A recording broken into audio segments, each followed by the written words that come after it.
मैं अपने जन्म से अब तक एक ही घर में रह रही हूँ और अभी मैं 18 साल की हूँ। ये घर मेरे दादाजी ने अपने बेटों को दिया था। इस घर में मेरे पापा, 2 चाचा, उनकी दोनों की पत्नी और बच्चे सब साथ में रहते हैं। मेरे दादाजी का स्वर्गवास हो चुका था। बचपन में हमारे पेरेंट्स हमें डराने के लिए कहा करते थे।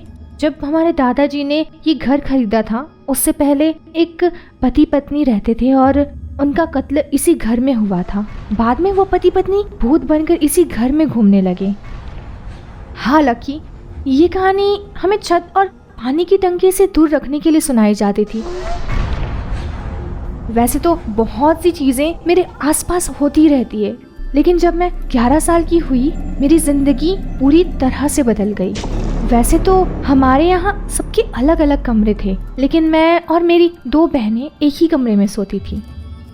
एक रात काफ़ी देर तक मैं YouTube पर वीडियोस देख रही थी। रात के करीब 2 बज रहे थे।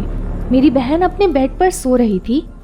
मेरा बेड बीच में था, कमरे की लाइट्स ऑफ थी और कमरा पूरा अंधेरे में था।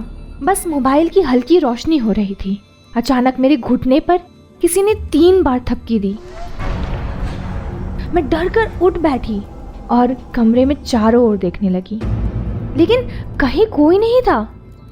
मैं इससे अपने मन का वहम मानकर वापस लेट गई और मोबाइल देखने लगी। तभी मैंने देखा कमरे में सफेद परछाई उभरी। एक आदमी, एक औरत और एक छोटी लड़की की थी। उन तीनों के सर एक और लटक रहे थे। मैं डर से चीख कर उठ गई। तब तक घर के सब लोग जाग चुके थे और मेरे कमरे में आ चुके थे। मैंने सबको बताया जो भी मैंने देखा, पर किसी ने मुझ पर यकीन नहीं किया। अगले दिन 2 पुलिस वाले आए और उन्होंने मेरे पापा को एक तस्वीर दिखाई और बताया ये घर पहले इन्हीं का था, उन दोनों पति पत्नी का। जब कत्ल हुआ था तब वो लेडी प्रेग्नेंट थी और पुलिस को कातिल का कोई पता नहीं चल पाया, इसलिए पुलिस ये केस बंद कर रही है। मैं अपनी कज़न के साथ सीढ़ियों पर छुपकर ये सब सुन रही थी और डर से हमारी हालत खराब थी। एक दूसरी बड़ी घटना जो कि पिछले महीने हुई।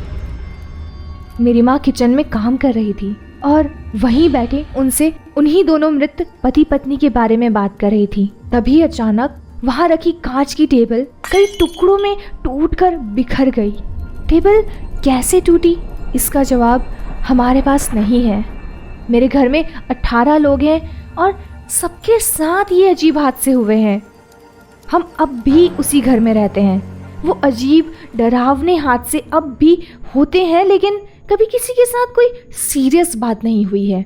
लेकिन मैं अब भी डरी हुई रहती हूँ।